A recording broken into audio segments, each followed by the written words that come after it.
Hello mga ka-busy mind. So may bago na namang device ng fire alarm system na FM200 yan.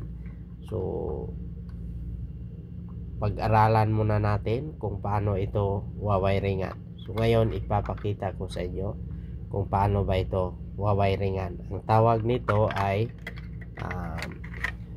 abort switch. So bubuksan natin para makita natin kung ano ang wiring connection dito. So yan ang terminal sa likod. Buksan natin.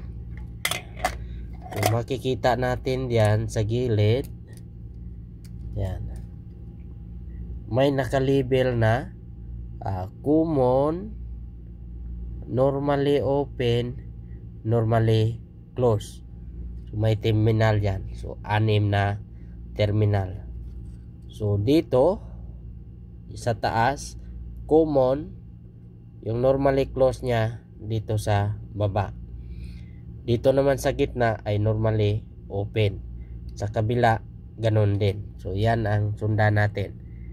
Common, normally open ang gagamitin natin. So gamit ang may kasama siyang terminal. Yan. So ang gagamitin lang natin nito ay dalawa, normally open, common. So dalawa lang ang terminal na lagyan natin ng wire kasi ang cable na yan ay isang control abort system ng FM200 panel. Push button lang ito. Yan. Kikita natin yan. Abort, push. So ibig sabihin para pag hold sa signal yan, i-push natin ito, mapipigilan ang pag-release ng gas suppression. So yun ang gamit nito, system abort. So isang klaseng switch na ginagamit natin sa fire alarm system kung saan pipigilan natin ang pag-release ng gas suppression. So normally open ang gagamitin natin na control dito. Yan, common at saka normally open ang wiring connection dito. So dito naman sa cable na yan, ito ay gagamitin sa access control.